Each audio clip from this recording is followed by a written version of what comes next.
Welcome to Hard Talk. I'm Stephen Sackur. Imran Khan won power in Pakistan 2 years ago with a promise to root out corruption and take on the country's vested interests. So how's it going? Well, rising food prices and the COVID pandemic have left many Pakistanis feeling worse off, while the anti-corruption drive has become a political battleground. My guest today, Ishaq Dar, was Pakistan's finance minister, a key lieutenant of former Prime Minister Nawaz Sharif. Now, both of those men are trying to rally opposition to Imran Khan. But how much credibility do they have?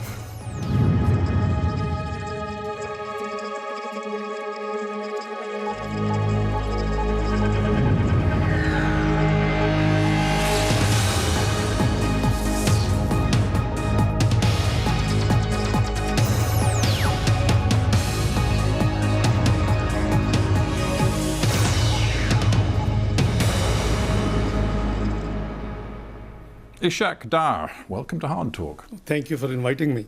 Let us begin with your personal status, your legal status. Sure. You are a wanted man in Pakistan. Are you here in London to escape the judicial process? Well, not really. I think you must be aware of the Pakistan history, that whenever in Pakistan over a period of 73 years, the corruption rhetoric has been used in the last few dictatorships, and the current one isn't different because this regime is known to be under a covert coup or a judicial martial law. So I can prove that there is nothing against me, and I have all the evidence. I hope that you know that the prime allegation against me, my name was not in Panama paper. My name was not in the 20th of April. Let me stop you, because some people will not be following this in great detail. Sure. You're saying your name was not in the Panama Papers. Nonetheless, Sure. we learned an awful lot from those Panama Papers published in 2016 about Sure. monies being stashed away in foreign bank accounts, and it involved some very top-level Pakistanis. And there was reason to believe that not just Nawaz Sharif's family was involved, but your family too. No, there isn't any mention of my family I'm at all. not saying there was a specific mention of your family, but the National Accountability Bureau decided after the publication of the Panama Papers to look very closely at yours and your family's interests, assets and accounts. Most welcome. And they found that there were grave problems with your accounts. No, not at all. Not at all. Because you see, I'm sure that you would be privy that it was the Supreme Court direction which set up a joint investigation team, which is extrajudicial activity which Supreme Court decided. And there were two military intelligence members who were virtually governing out of the 6 members of the JIT. So you see, there is a background.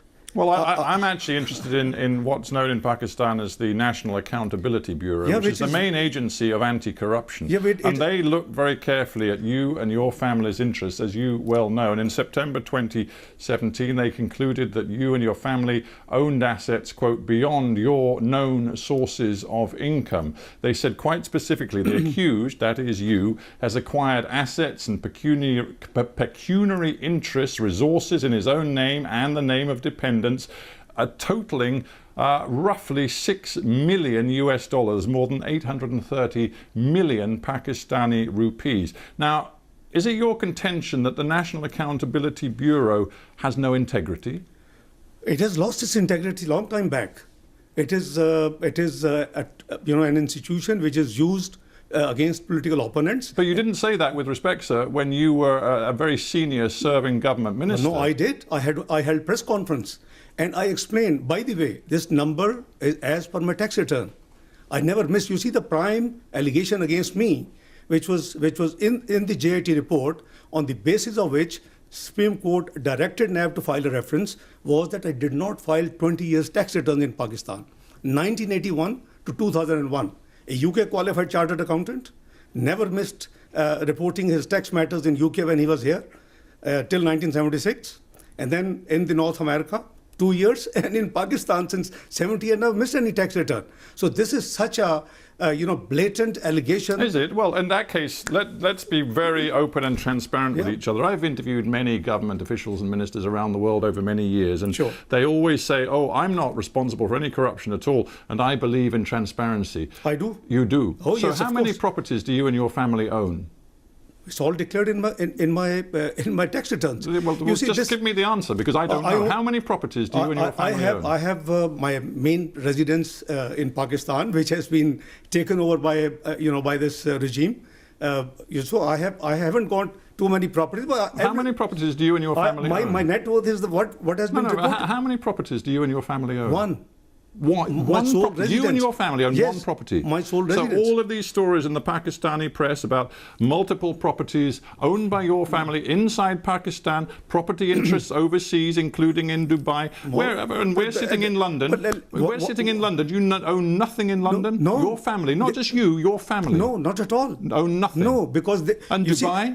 The government. Dubai? My sons have just one villa, which is owned by them. They're in business for the last 17 years. So when I asked you how many properties you and your family own, and you said one, that wasn't strictly true. No, it is strictly true, because they're adult, they're married, they're 17 years, they're in business, so they're independent of me. You know very well that when the NAB looked at your assets, they were looking at you and your family. I have no issue.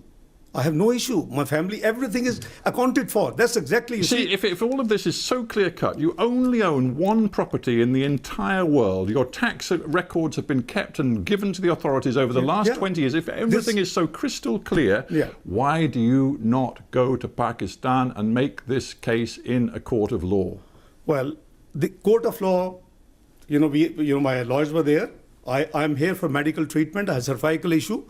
You've been here for best part of 3 years on this medical issue? Almost, yes, I am. Are you still really suffering? Yes, I am. And you couldn't possibly get back to Pakistan? Well, let's see what's happening in Pakistan. Where are the human rights? What's happening in NAB custody, where people have dozens of people have been killed, virtually. But sorry, you're saying that people being investigated by the NAB, the National Accountability Bureau, have been killed? In the NAB custody, many people have died. Yes, it's an open secret. You Google and you would have all the detail. I can leave detail with you if you want to. You see, this institution has been politically used against opponents. As I said, that I never missed a return. The premise of the entire thing, and whatever they say, my net worth is already, if it is documented in my tax return, and my tax return is not missing, so it is totally accounted for. So what is the issue? The issue is something different. Because Mr. Sharif was fighting for the civil supremacy, and I have always been fighting for the financial and fiscal discipline and transparency. Right, so you introduced the name Mr. Sharif, so I think we need to talk about Mr. Sharif as well as yourself, because Nawaz Sharif is also in London, also on medical grounds. He, manhandled by the NAB, in his custody. Manhandled, you say. The truth is, Nawaz Sharif is a convicted criminal. Well, I hope you know that both cases in which he has been convicted, in both judgments, it has been written that the prosecution has not been able to prove any corruption, any kickback, any loss to the exchequer. So what else we want? I'm sorry, sir, but it is quite clear that he is a convicted criminal. And again, the Accountability Court, which works alongside the National Accountability Bureau, found against Mr. Sharif. I believe he was given a 10-year sentence, and it was reduced ultimately to 7 years. He was then allowed to come to London on medical grounds, the same medical grounds that brought you to London too. So here the two of you sit. And now, you and he, you of course used to be his finance minister in the Pakistan government, you and he put yourselves forward as leading voices in the opposition in Pakistan, demanding early elections and an end to Imran Khan's government. And I ask you, what credibility do you think you have with the Pakistani people? I think what credibility Imran Khan government has. The world has witnessed that it was a stolen election, it was a rigged election. It's not we are saying, we have experienced. All pre-poll 2018 surveys indicate the PMLN will win. But the observers, the Human Rights Commission of Pakistan, the dirtiest election. Everybody knows the election has been stolen from us. So I think we have every with respect, right. I just looked back at the EU Monitor's report on that election. They reported some grave concerns about abuses in specific places, not involving just one party, but several different parties.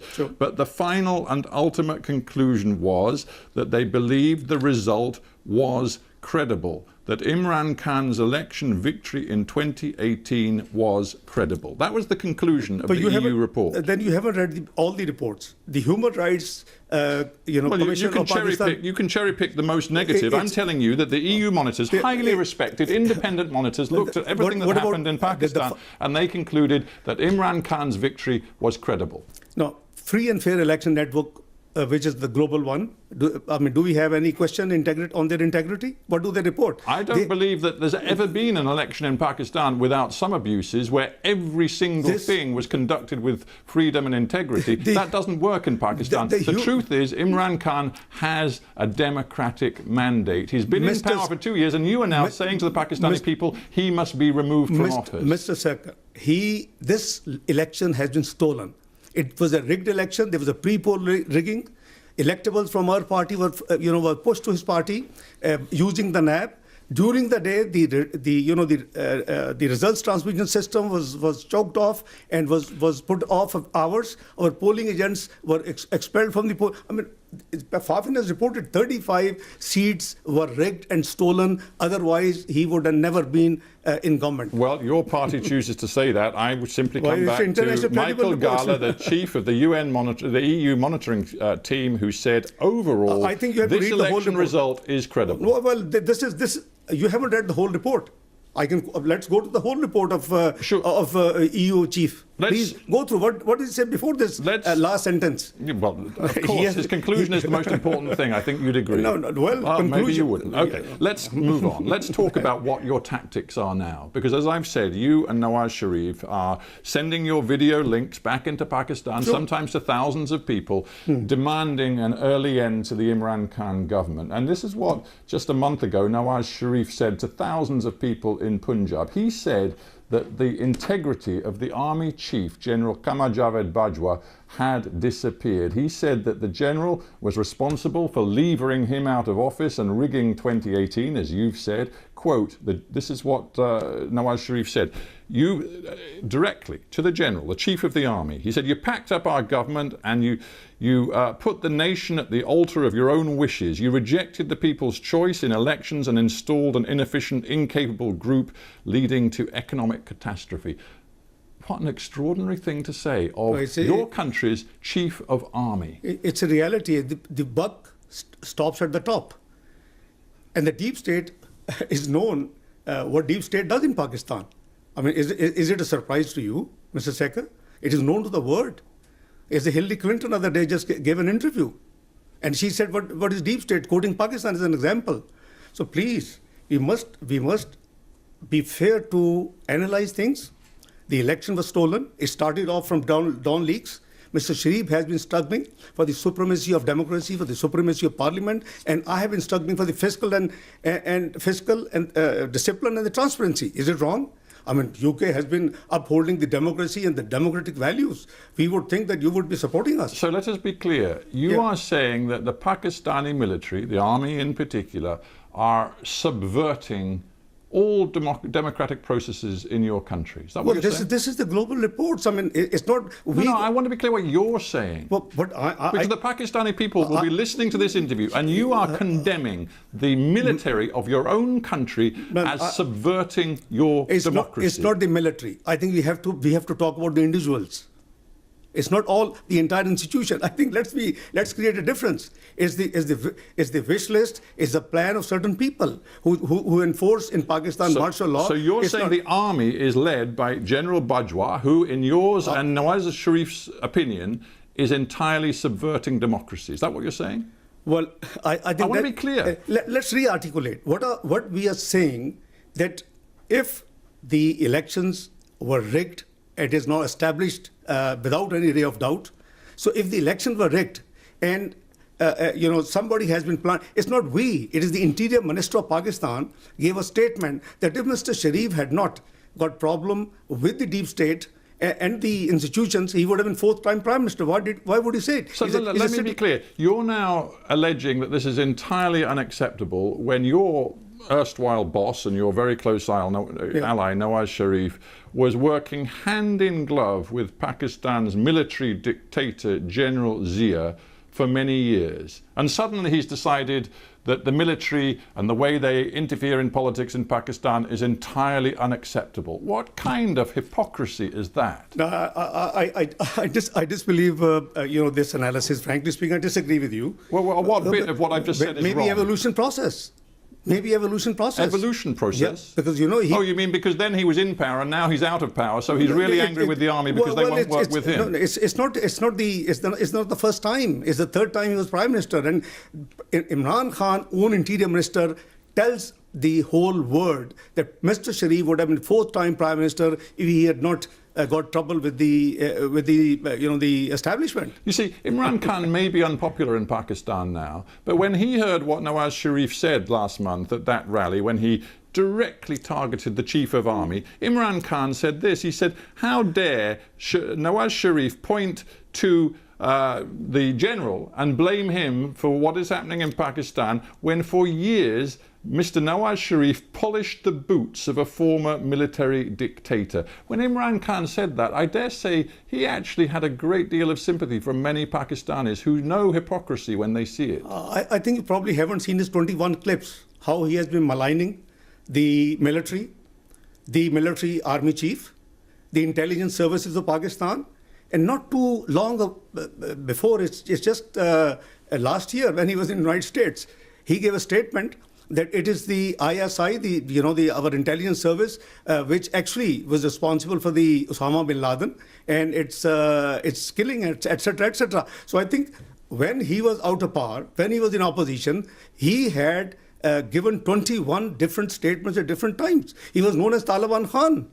I mean, I don't know. Are we talking or wish to discuss his performance and our performance? Are we here to talk whether it is a pure democracy or is it anocracy? You and other opposition elements have created this Pakistan democratic movement. You want to deliver early elections and see Imran booted out of power, but many people, even in your own movement, are now backing away from this targeting of the Pakistani military. For example, Bilawal Bhutto said it was regrettable that Nawaz Sharif had named the military chief by name, and even Mr. Sharif's own daughter Mariam had to stress at great length that she was not anti-military. It sounds like Nawaz Sharif has overstepped the mark. I think there seems to be a confusion.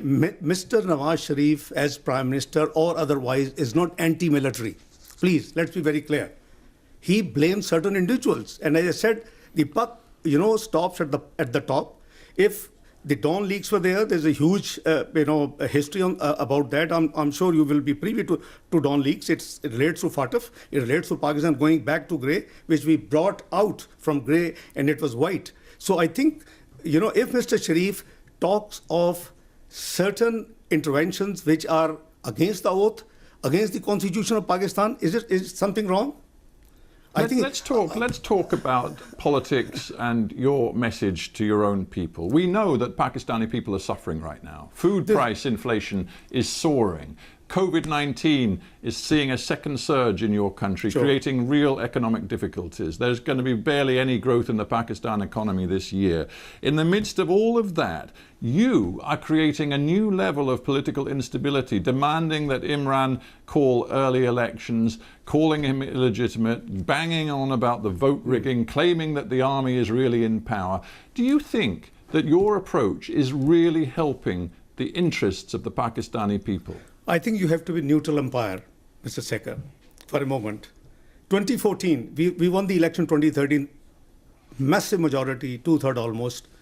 2014, when Mr. Imran Khan comes to agitate for 4 constituencies rigged only, his claim, nobody spoke. Yeah, and he was, Mr. Dar, you're going back now. You're going back 6 years, and I'm putting myself in the shoes of a Pakistani today who sees rising food prices, political instability, geopolitical instability, and he wonders whether the opposition sitting in London, yourself and Mr. Nawaz Sharif, really have the interests of ordinary Pakistani people at heart. We have interests of Pakistani people at heart, and that's why we are moving.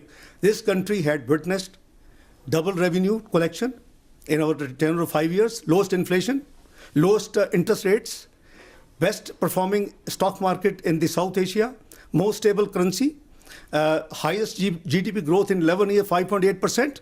I mean, it's all music. Your Western, the institutions had all the praise. And what was the final report in 2016? PricewaterhouseCoopers, what did it say? Pakistan is going to join G20 by 2030. And we were striving to bring it even earlier. And we were very clearly hoping that since we had ended the load shedding, we had fought the extremism and terrorism in Pakistan, we had improved the macroeconomic indicators in Pakistan, and all praises, all. So now, I understand. I'm not suggesting that your personal economic record was bad. In some ways, it was good. But listen, I'm just trying to get you to respond to a simple question. Pakistan is where it is today. Hang on. Imran Khan has a 5-year mandate. He won the election. Now you have a choice. You have a choice. You can wait to fight the next election if you choose to go home, frankly, but at the moment you're still in London. You can either fight at the ballot box during the next election, or you can try to undermine Imran Khan and his government from the sidelines, from here in London, and thereby create new economic and political instability. Is that the choice you've made? No, it's not a matter of political instability. It's a matter of incompetence. It's a matter of non-performance. It's a matter of ruining and grounding the economy of Pakistan in 2 years before Corona. Mind you, after 1952, Pakistan first time had seen negative GDP growth. After 1952, from 5.8%, first year 1.9%, this year 0.4% negative. And there's a massive unemployment. We pulled 6% people out of poverty. He has pushed back 6% people in the poverty line. He promised to give 10 million jobs. He has made people unemployed, 12 million added to the unemployment numbers. Pakistan's in big trouble. I just wonder whether your approach is weakening Pakistan on the world stage. You recently tweeted, hang on, you recently tweeted a message saying that Imran Khan, and I'm going to quote your words, personified fascism. Now, Imran Khan has stood up for Pakistan's interests in a very tough stand against India and Mr. Modi, which you well know. He has also conducted a foreign policy which sees deepening economic ties with China, which is precisely the same policy that you followed. He also is trying to use Pakistan's influence, it seems, to bring the Taliban to the peace table in Afghanistan. What is it about these policies that you think personifies fascism? Well, I think that perhaps you haven't studied or you haven't had the time to look into what fascism he's doing. You stand by that? Yeah, of course I do. There is a fascist government in Pakistan as of now.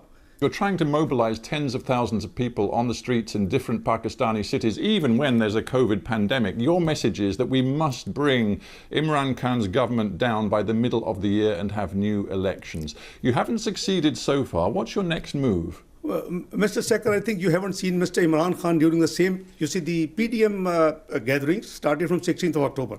You haven't seen the democratic movement gatherings, yes. But you haven't seen in the same period, in the last 6 weeks, you haven't seen the gatherings, the large gatherings of Mr. Imran Khan himself.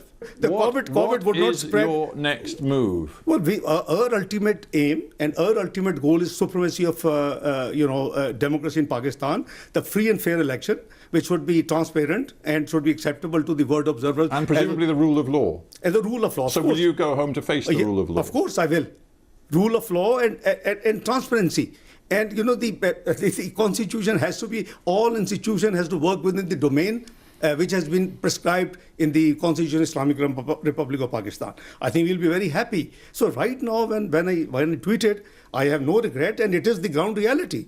I mean, I can give you, a prime minister who calls the Director General of the Federal Investigation Agency and gives them names and says go and arrest them I mean, what sort of governance this is? Well, we have to end it there, but I do thank you very much indeed for coming into the Hard Talk studio. It's a pleasure. Ishaq Dar, thanks very much. It's a pleasure. Many thanks.